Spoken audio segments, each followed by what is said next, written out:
Olá pessoal, espero que estejam todos bem. Essa videoaula de hoje, ela vai trabalhar a resolução de exercícios sobre isomeria óptica e isomeria espacial, a isomeria geométrica, né? Nós vamos falar também um pouquinho, é uma retomada, sobre a hibridização ou hibridação do átomo de carbono, tá legal? Vamos tentar resolver alguns exercícios aí sobre esse contexto. Lembrando que a gente está no material de vocês na unidade 1, no capítulo 2. Legal? Vamos nessa então. Pessoal, primeira coisa, a gente vai precisar lembrar de um conceito que é o de isomeria óptica, tá? O que é isomeria óptica?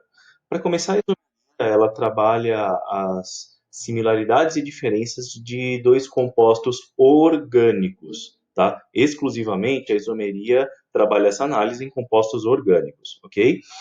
Para começar também a falar sobre isomeria óptica, primeiro precisamos observar um detalhe na constituição da molécula. Toda molécula orgânica que apresenta isomeria, ela vai ter o que nós chamamos de carbono assimétrico, né? Ou também chamado carbono quiral, certo? O que é isso?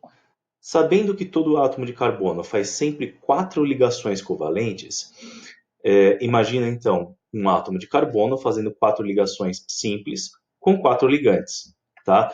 Desde que esses 4 ligantes sejam grupos diferentes, sejam radicais totalmente diferentes. Ou seja, o que você tem aqui, você não tem aqui, não tem aqui e não tem aqui. Ou seja, nós estamos falando de 4 grupos ligantes diferentes entre si. Isso é um carbono assimétrico, porque esse lado não é igual a esse lado não é igual a esse. Certo? Beleza? Então, gente, tá. Isso significa que a molécula vai ter o que a gente chama de atividade óptica, tá? Ou seja, ela vai interagir com luz. Beleza? Só que nós só vamos detectar isso com a luz polarizada. Nós já vamos falar sobre isso. Para começar, a isomeria óptica, então, ela, dentro da ideia de carbono assimétrico, ela produz, então, sempre dois isômeros, tá? Quando uma molécula tem um carbono assimétrico, tá? Lembrando, isso é similar ao que acontece com as nossas mãos, certo? Uma mão, ela é parecida com a outra, mas não é igual, tá? Porque se a gente sobrepuser as duas mãos, a gente não consegue encaixar de forma que elas ficam idênticas, certo? Então é como se uma fosse a imagem do espelho na outra. É por isso que nós vimos essa figura aqui, ó, como se a molécula estivesse frente ao espelho e aqui seria a imagem especular, ou seja, o reflexo daquela molécula, tá? Na prática, estamos identificando que aqui são duas moléculas, né? Uma não é de fato o reflexo da outra, só parece, tal como as mãos. Uma parece o reflexo da outra, mas são duas mãos, tá? Então, são duas moléculas muito parecidas, mas elas não conseguem se sobrepor, assim como as mãos não conseguem se sobrepor. Elas absolutamente não são a mesma. Tem formato diferente devido às diferentes posições nos ligantes. Tá vendo, gente? Então, o que acontece? As duas têm carbono assimétrico, né?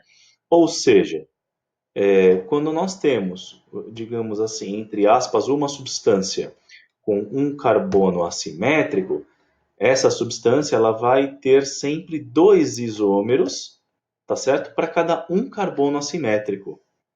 Legal? Nós chamamos esses dois isômeros, ópticos, né, no caso, de formas enantioméricas, né? Aqui é o ácido lático, tá certo, gente? Então, são isômeros ópticos ou também chamados enantiômeros. Legal? Tá? A cada um carbono assimétrico, nós temos dois isômeros. Então, olha só. Pegando a substância ácido lático, teremos sempre dois isômeros, o D ácido lático e o L ácido lático. Legal? Beleza até aí? Então tá. Olha só para lembrar, o que acontece? Aqui nós temos o mesmo esquema que tem no material de vocês, em que uma fonte de luz não polarizada, a luz normal, né? Ela passa por o que nós chamamos de polarizador, ou seja, ela filtra os planos de oscilação, da onda eletromagnética, luz, ou seja, produzimos luz polarizada. Aqui é a luz não polarizada, produzimos luz polarizada, tá? E ao atravessar uma substância que tem atividade óptica, essa luz polarizada, ela sofre um desvio, um giro no plano de oscilação. E isso pode ser verificado com um detector específico. Tá certo, gente? Bom, essa é a atividade óptica de uma substância com carbono assimétrico. Ela causa um giro no plano de oscilação da luz polarizada. Legal? Isso é a atividade óptica. Beleza, gente? Se não entendeu, volta o vídeo e escuta de novo. Mas é bem simples, tá bom? Isso a gente viu na sala de aula. Então, vamos praticar um pouquinho com uma questão do material de vocês, tá? Vamos lá. Na questão 58, aí da página 233, nós temos que a descoberta do carbono quiral, carbono assimétrico, né, por cientistas como o Van 't Hoff, elucidou o mecanismo de isomeria óptica. Esse tipo de isomeria sempre ocorre entre dois tipos de compostos, que são os enantiômeros, tal como nós vimos no ácido lático, né? Considerando que um composto orgânico pode apresentar mais de um carbono quiral, quantos isômeros opticamente ativos um composto que possua 4 carbonos quirais pode ter? Bom, o que nós vimos para responder essa pergunta? Que um carbono assimétrico, nós sempre marcamos com um asterisco, tá? O carbono assimétrico, legal? Um carbono assimétrico, numa substância, sempre produz 2 isômeros daquela substância, tá? 2 isômeros ópticos, 2 isômeros opticamente ativos, legal?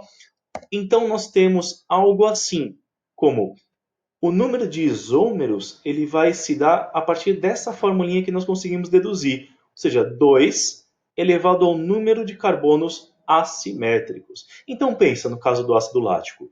Quantos carbonos assimétricos tem uma molécula de ácido lático? Apenas um, tá? Então, esse Nzinho aqui vai ser 1. Então, quantos isômeros o ácido lático vai ter? 2 elevado a 1 é igual a 2. Legal? São aqueles 2 isômeros que nós vimos, como se fosse um na frente do outro no espelho. Legal? Agora, a pergunta aqui é a seguinte. Bom, sendo N o número de carbonos assimétricos, tá? Sendo essa então a fórmula que nós deduzimos, imagina para uma substância, perdão, que tenha 4 carbonos quirais, qual é o número de isômeros ópticos que ele vai ter, de isômeros opticamente ativos? Bom, jogando na fórmula, se ele tem 4 carbonos assimétricos, então 2 elevado a 4 vai dar 16 isômeros. Ah, mas pode? Claro que pode, gente. Só que aí você não classifica entre destrógeno e levógeno, porque aí, em cada carbono, cada um dos isômeros vai ter um destrógeno e um levógeno, tá? E essas diferenças de combinações vão produzindo um total de 16 isômeros, tá? Normal. Beleza, gente? Fácil, né? Vamos lembrar então mais uma coisinha agora. O que é hibridização de orbitais no átomo de carbono? O que são orbitais híbridos, né? Para começar, uma pergunta, né? O que é um orbital? Vamos tentar lembrar o que a gente viu em sala de aula. Um orbital seria o quê? Isso aqui são imagens do orbital S, orbital do subnível S, e algumas imagens dos orbitais do subnível P, tá?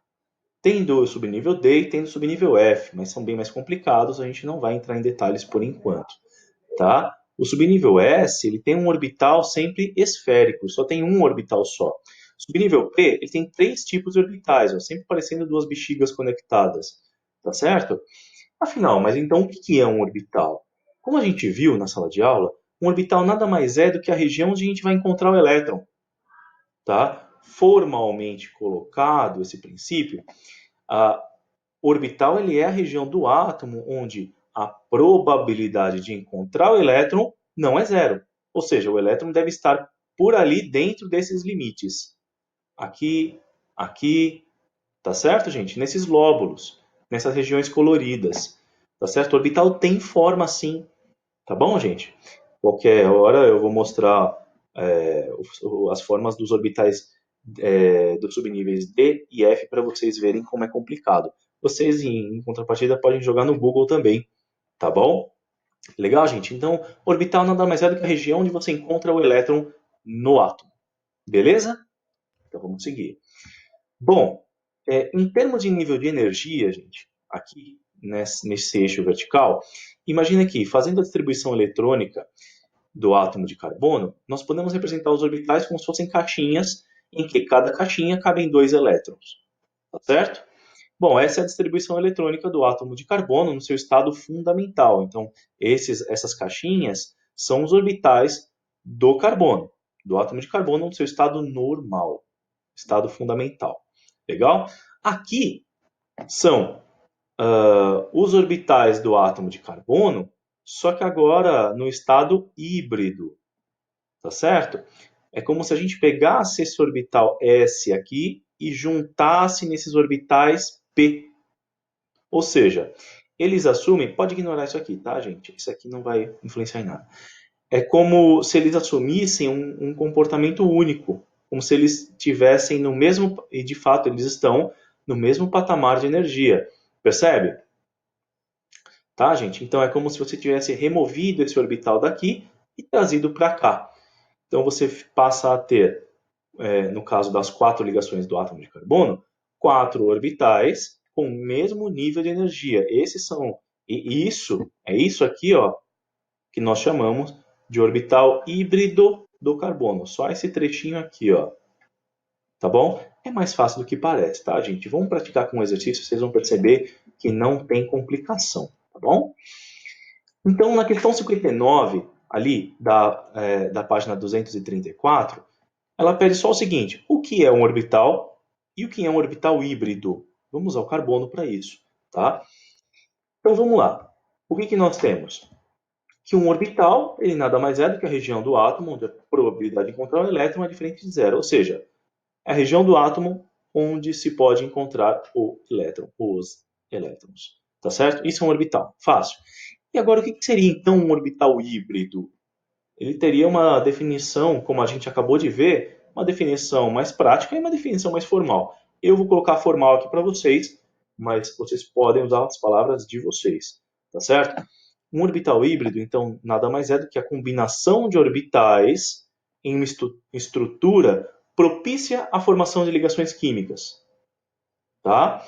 Em que os orbitais ligantes adquirem a mesma energia, como nós vimos aqui.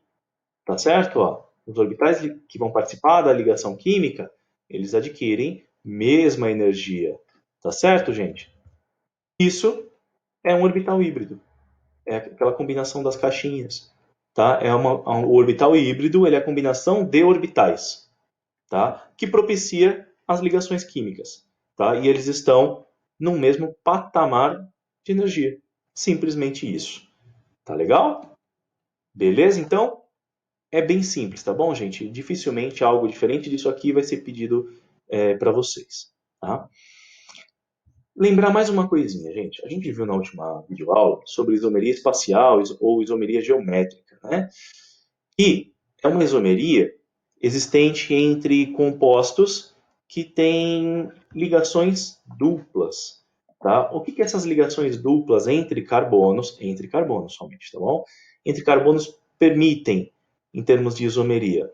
Eles permitem duas possíveis configurações para a molécula, para a substância, né? Ou seja, você vai ter sempre duas combinações possíveis, tá certo? Somente duas. Na isomeria óptica já é outra coisa. Dependendo do número de carbonos assimétricos, você pode ter mais de duas, como nós resolvemos o exercício e tinha 16 isômeros. Não, na isomeria espacial geométrica sempre vão ter dois, tá certo? Por quê? Porque a gente vai se basear na posição dos átomos ligantes. Então, desde que você tenha dois átomos ligados por ligação dupla, cada átomo só vai fazer outras duas ligações. Tá certo? E desde que esse átomo tenha dois ligantes diferentes e que esse átomo tenha os mesmos ligantes que esse, então a gente pode ter a isomeria espacial ou isomeria geométrica. As duas possíveis combinações são essas. No caso aqui para o dicloroetano, dividindo, né, aqui em um plano, né, aqui é um plano transparente, né, aqui, como se fosse um vidro, dividindo um plano entre o lado de cima e o lado de baixo, quando você tem os dois lados, os dois ligantes no mesmo lado, você tem a configuração cis. Quando você tem dois ligantes, um do lado de cima e outro do lado de baixo, você tem a configuração trans. São só esses dois isômeros, cis ou trans. Tá? Isso está na última videoaula, a gente só está relembrando. Qualquer dúvida, volta e assiste aquela videoaula que ainda está lá no canal. Tá? Bom, vamos praticar de novo. Na questão 60, ainda na página 234, ela pede o seguinte: quais são as condições para que um composto orgânico tenha isômeros geométricos, ou seja, isômeros cis e trans? Tá? Primeira coisa que a gente viu, o que os dois carbonos ligados precisam ter? Eles precisam estar ligados por uma ligação dupla, tá certo? Ah, mas é a única condição? Certamente que não, essa é só uma das condições. Tem que haver uma ligação dupla entre os átomos de carbono na molécula, tá certo? Segunda condição, cada átomo de carbono tem que ter dois ligantes diferentes, tá? Eles não podem ter o mesmo ligante, beleza? Cada átomo de carbono tem que ter dois ligantes diferentes. Legal?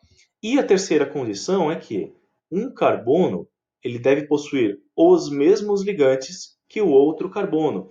Então, se um carbono tem dois ligantes A e B, vamos chamar genericamente, o outro carbono tem que ter os mesmos ligantes A e B. Certo? Agora, pode acontecer de não ser exatamente os mesmos ligantes, mas ligantes parecidos. Tá bom? Por isso eu coloquei mesmos ligantes entre aspas.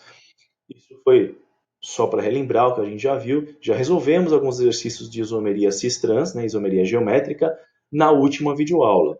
Tá? Então, qualquer dúvida, recorre àquela videoaula e vamos em frente. Ok? Beleza então, gente? Bom, esse vídeo foi mais curtinho. Espero que vocês tenham entendido. Qualquer dúvida, manda no e-mail que a gente deixa disponível para vocês. Tá? Já vi que alguns alunos já mandaram alguns e-mails com dúvidas. Qualquer dúvida, pode mandar e deve mandar. Beleza? Então, pessoal, muito obrigado novamente. Que a força esteja com vocês. Bons estudos e muita paciência aí, gente. Valeu!